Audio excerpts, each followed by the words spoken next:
চুলটা একটু আঁচড়াতে হবে, বুঝলেন? তাই জন্য এইটা আমি গলায় নিয়ে নিয়েছি। তাই জন্য আমি এখানে একটু আঁচড়িয়ে নিয়েছি। ক্লিপটা দাও, ক্লিপটা। তো ক্লিপ লাগাচ্ছি।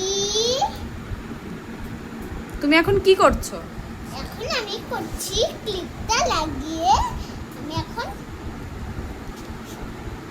ক্লিপটা হয়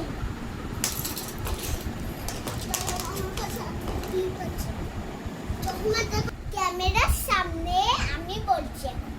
আমার মেয়ে আছড়িয়ে দিচ্ছি। আমার মেয়ে কিন্তু একা একা ছুটি পারতে পারে না, আর আছড়াতেও পারে না, আমাকেও আছড়িয়ে দিতে পারে না। আমি বলি তুই কেন আছড়িয়ে দিতে পারিস না? হ্যাঁ বলে, না আমি তো ছোট মা, আর তুমি তো বড়। তাই জন্য বলছে, ও তাই জন্য আছড়াতে পারিস না বলছে। আমি বলছি হ্যাঁ, ও তাই জন্য আছড়াতে পারিস। কোন কথা?